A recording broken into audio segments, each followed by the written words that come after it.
Good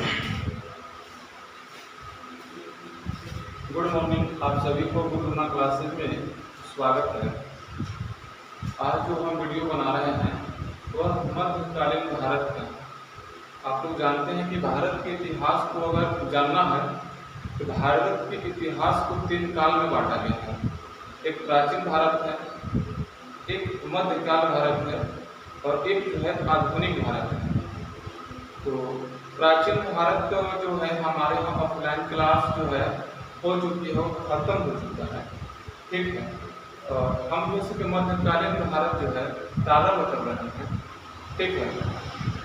और तो मध्यकालीन भारत पढ़ करके हम जो है आप लोग के आधुनिक भारत भी पढ़ेंगे। तो आपको पता है कि प्राचीन जो भारत है 2500 ईसा पूर्व से लेकर के आपको 712 तक हमको पढ़ना है और 712 से जो है आपका मध्यकालीन भारत जो है आपको चालू हो जाता है। और फिर जो है कि आपको हम लोग को आधुनिक भारत पढ़ना होगा, तो हम लोग 1707 से फिर आधुनिक भारत पढ़ना होगा, क्योंकि 1707 में ही औरंगजेब का मृत्यु होता है। तो फिर हम लोग को मध्यकालीन भारत में 712 से लेकर के और 1707 तक पढ़ना होगा। यानी कि इस काल में हम आप लोग देखेंगे कि भारत का प्रथम आक्रमण करने वाला प्रथम मुस्लिम कौन था, फिर उसके बाद तुर्क जो हम दिल्ली सल्तनत को हम लोग पढ़ेंगे और फिर उसके बाद जो है हम लोग मुगल वंश को पढ़ेंगे। और मुगल वंश को जो है उसको 2 भाग में बांटा गया है, जो आपको 1526 से लेकर के 1707 तक जो उन्नति का काल कहलाता है वहाँ तक पढ़ेंगे। और 1707 से लेकर के 1858 तक जो अवनति का काल कहा जाता है, तो हम लोग उसको भी देखेंगे। लेकिन फिलहाल जो है अभी हम आपको मध्यकालीन भारत की बात यहाँ से करेंगे, ठीक है। यह जो वीडियो है पार्ट 1 है, आपको धीरे धीरे करके हम सब कुछ करा देंगे। तो बात यहाँ पर यह है कि मध्यकालीन भारत के बारे में हम लोग को जानना है, ठीक है। और मध्यकालीन भारत में जो प्रथम आक्रमण क्यों किया, क्या रीजन था, इस सब के बारे में हम जानेंगे, आखिर क्यों वह किया। तो बिना समय गवाए हम बात करते हैं। देखिए यहाँ पर लिखा हुआ मध्यकालीन भारत, और मध्यकालीन जो भारत है वह आपको जो है 712 से स्टार्ट होता है और 1707 तक जो है यह चलता है। 1712 से लेकर 1707 तक हम लोग पढ़ेंगे इसको। और इसमें कहा जा रहा है कि अरब आक्रमण, यानी कि अरब जो आक्रमण है यह भारत पर आखिर क्यों आक्रमण किया, रीजन क्या था इसके बारे में जानेंगे। और ये इसका जानकारी हमें किससे प्राप्त होता है कि अरब आक्रमण किया हुआ था। यहाँ से 2 प्रोसेस पूछ लेता है। जैसे यहाँ पर दिया हुआ है कि स्रोत, यानी कि अरब आक्रमण का स्रोत जो है वो कहाँ से है, वो एक चचनामा है। चचनामा एक पुस्तक है और वह पुस्तक से हमें पता चलता है कि भारत में अरब जो है आक्रमण किए हुए। और इस चचनामा पुस्तक के लेखक की अगर हम बात करें तो अली अहमद है। कौन है? अली अहमद। आपसे क्वेश्चन पूछेगा कि चचनामा पुस्तक के लेखक कौन है, तो अली अहमद है। कौन है? अली अहमद है। और यहाँ बात कहा जा रहा है कि चचनामा जो है किस भाषा में लिखा गया है, तो चचनामा जो है अरबी भाषा में लिखा गया है। हम यहाँ से बात करते हैं मार्ग। यह जो है अरब आक्रमण भारत में मार्ग क्या था, तो मार्ग मकराना के मरु प्रदेश के रास्ते से वह भारत में आए हुए थे। कारण क्या है, आखिर क्या कारण था, तो कारण था इस्लाम धर्म का प्रचार प्रसार करना, है ना। उन लोग का अगर भारत में मुख्य कारण क्या था, तो अपने धर्म को प्रचार प्रसार करना था। अब यहाँ से हम बात करते हैं कि वास्तविक कारण क्या था। वास्तविक कारण क्या था, वह तो एक था इस्लाम, यानी कि भारत में जितने भी मुस्लिम आक्रमणकारी हुए वह सभी भारत में उद्देश्य उनका था कि अपने धर्म को प्रचार प्रसार करना है। और क्या था कि भारत से खूब धन दौलत लूटना है, क्योंकि भारत को सोने को चिड़िया कहा जाता था। और जब तुर्कों को पैसा खत्म होता था, पॉकेट खर्च कम होता घट जाता था, तब वो सोचते थे कि चलो भारत पर आक्रमण कर लो और वहाँ से धन लूट लो। लूट लो भारत को, सोने की चिड़िया है, चिड़िया देखे चल गया तो पिंजरा छोड़ दिया। भारत में केवल सोने का चिड़िया जो कहा जाता था वह भारत में केवल पिंजरा रह चुका है, चिड़िया उड़ गई, चिड़िया लेकर चला गया। तो चलिए हम देखते हैं यहाँ की वह अपने धर्म को प्रचार प्रसार करते थे, लेकिन एक उसका वास्तविक कारण भी क्या था, क्या रीजन था? तो वास्तविक कारण यह भी था कि ये वास्तविक कारण था सिंधु नदी का आर्थिक महत्व। सिंधु नदी जो है उसका आर्थिक महत्व कैसे था, क्योंकि सिंधु नदी से ही वहां से व्यापारी को आना जाना रहता था, व्यापारियों को सिंधु नदी से लोग आते जाते थे। और वह क्या था, क्योंकि व्यापारी वस्तु को आने जाने का सबसे उत्तम मार्ग था, उत्तम मार्ग था इसलिए। और ये क्या था, अंतर्राष्ट्रीय बंदरगाह था, जो देवल बंदरगाह अंतर्राष्ट्रीय बाजार को लेकर के। इस देवल बंदरगाह पर घोड़े की व्यापारी होती थी, घोड़े का आयात निर्यात किया जाता था। घोड़े यानी कि आपसे क्वेश्चन पूछेगा कि देवल बंदरगाह किस व्यापारी के लिए प्रसिद्ध था, तो यहाँ पर घोड़े को आयात निर्यात किया जाता था। वही बात नहीं, एक चीज और था, देवल में जो है तलवार निर्माण का बहुत बड़ा केंद्र था, बहुत बड़ा केंद्र था। उस टाइम उस जमाने की बात कर रहे हैं, उस जमाने में लोग देवल बंदरगाह पर तलवार बनाते थे और तलवार का बहुत बड़ा केंद्र था। यानी कहने का मतलब है कि देवल बंदरगाह जो है वहां पर घोड़े का आयात निर्यात होता था। और क्या होता था जी, तो वहां पर सब तलवार का बहुत बड़ा केंद्र था, तलवार की भी व्यापारी होता था। यह तो आपका वास्तविक कारण हो गया। लेकिन अब पूछता है कि अरब आक्रमण का वास्तविक कारण क्या था, तत्कालिक कारण क्या था? यह तो वास्तविक कारण था, यह कारण था, और लेकिन तत्कालिक कारण क्या था? तत्कालीन कारण को लेकर के होगा कि अरब का जहाज श्रीलंका से सामान लाद करके और वापस लौट रही थी। हमारी बात सुनेंगे ध्यान से सुनेंगे।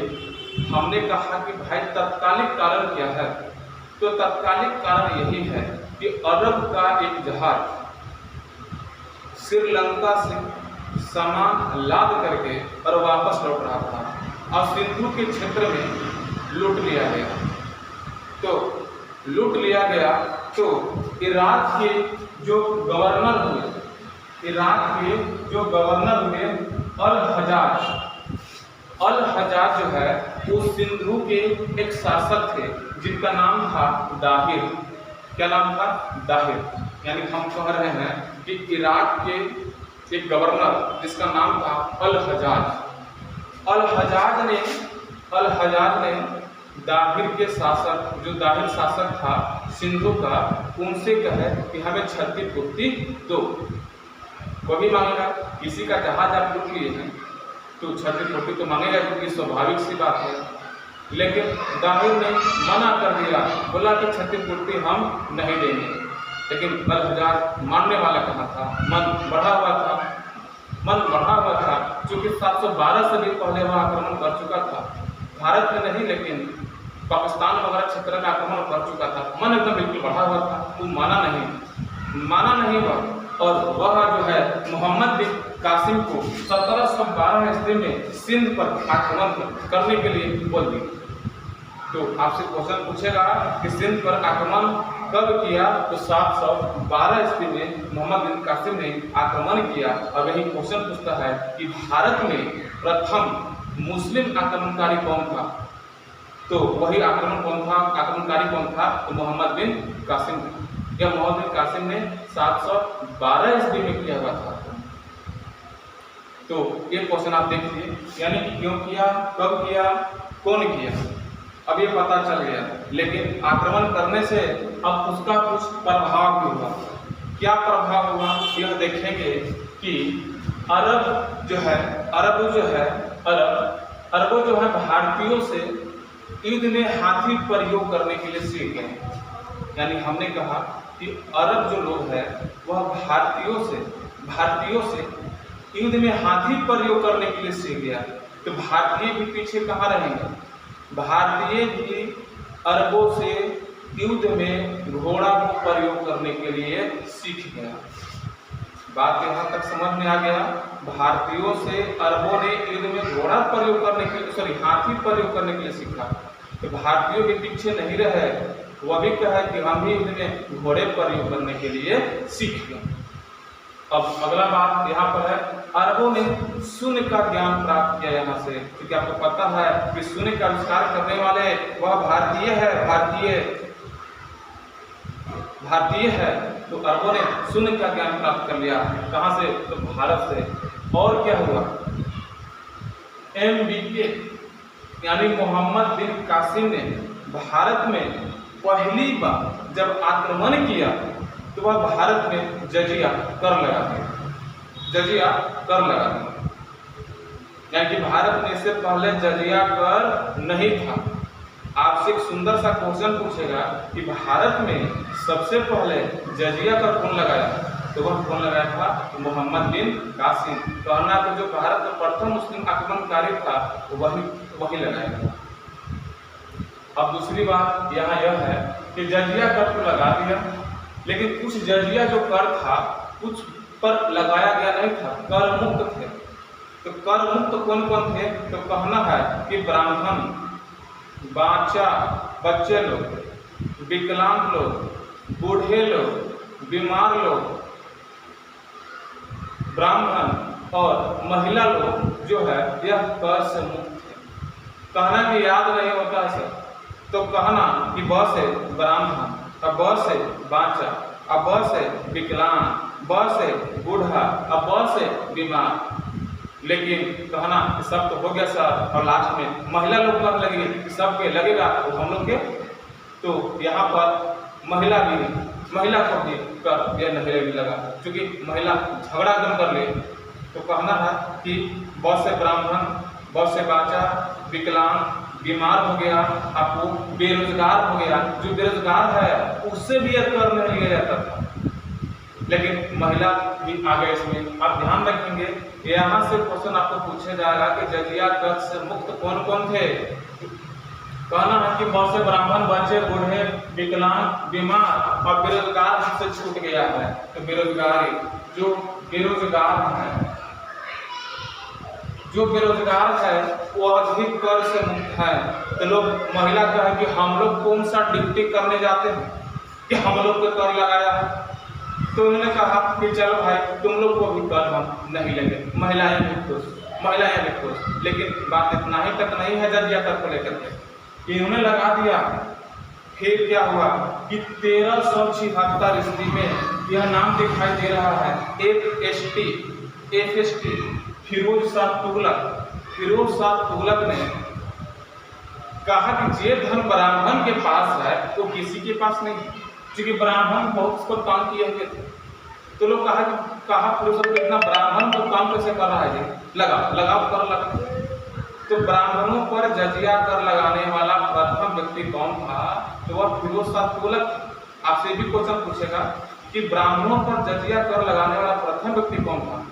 तो कहना कि वह FST है। अब जब से ब्राह्मणों पर जजिया कर लग गया तब से यह एक कर धार्मिक कर हो गया। कौन कर हो गया था? धार्मिक कर हो गया था। और फिर जो है कर लगा तो धार्मिक कर हो गया। लेकिन फिर है देखिए, यह आपका जो है जो लगाने वाला जो था ब्राह्मणों पर, यह जो है दिल्ली सल्तनत काल का था। कहाँ का था? दिल्ली सल्तनत काल का था। अब यहाँ पर हम बात करते हैं कि अकबर का नाम आप लोग सुनोगे, जो मुगल बादशाह था, अनपढ़। और यह जो है कहा कि 1564 में अकबर ने जजिया कर को हटा दिया था। 1564 में अकबर ने हटाया, क्या हटाया? तो जजिया कर को हटा दिया था। जजिया कर को क्या कर दिया? वह हटा दिया था। दूसरी बात है कि 1669 में औरंगजेब ने फिर इसको लगा दिया था। यानी कि 1669 में औरंगजेब ने फिर इसे लगा दिया था, जजिया कर को फिर उन्होंने लगा दिया था। ध्यान देंगे, यानी कि यह सभी मुगल बादशाह हैं। अकबर ने जजिया कर को हटाया, औरंगजेब के राजपूत ने बहुत तंग किया, इतना इसको तंग किया कि जजिया कर इसको लगाना पड़ गया। तो जजिया कर, फिर कौन लगाया? औरंगजेब। हटाया कौन? अकबर। तो फिर औरंगजेब लगा दिया, तो जहांगीर शाह ने जजिया को फिर हटा दिया, यानी अकबर लगाया, औरंगजेब हटाया, सॉरी अकबर हटाया, औरंगजेब लगाया, फिर जहांगीर शाह ने हटाया। जब जहांगीर शाह हटा दिया तो फारूक सियार उधर से फिर लगा दिए, लगते रहे। और जब फारूक सियार लगा दिया तो रंगीला बादशाह, मोहम्मद शाह रंगीला, इसको रंगीला बादशाह के नाम से भी कहते हैं, मोहम्मद शाह रंगीला जो है, मोहम्मद शाह रंगीला ने हमेशा हमेशा के लिए भारत से जजिया कर को हटा दिया। यानी यहाँ से हम एक बार फिर एक बार हम करते हैं कि ब्राह्मणों पर जजिया कर लगाने वाला प्रथम मुस्लिम शासक कौन था? तो फिरोज शाह तुगलक था, जो वह दिल्ली सल्तनत के था, तुगलक वंश के था। लेकिन अकबर से लेकर के इधर जितना भी है वो सभी मुगल वंश के हैं। और अकबर ने 1564 में जजिया कर को हटा दिया। अकबर हटाया, औरंगजेब फिर लगाया, औरंगजेब लगाया तो जहांगीर शाह ने हटाया। अब जहांगीर शाह ने हटाया तो फारूक सियार फिर लगाया, और जब सियार लगा दिया तो रंगीला बादशाह फिर से हटा दिया। तो इस तरह से इसका यह प्रभाव रहा। यह जो है फर्स्ट वीडियो था। इसके बाद भी हम आगे की आपको वीडियो हम बताएंगे, देंगे आपको। और यह वीडियो यदि आपको अच्छा लगा है तो इसको आप लाइक और सब्सक्राइब कर दीजिए हमारे चैनल को, गुरु Drona classes bye Manish sir को, जो आपको इस वीडियो से बहुत लाभ मिलेगा।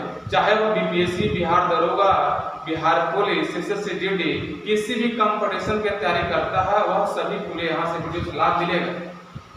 तो जय हिंद। इतना ही तक हम छोड़ते हैं, नेक्स्ट वीडियो की आप लोग वेट कीजिए।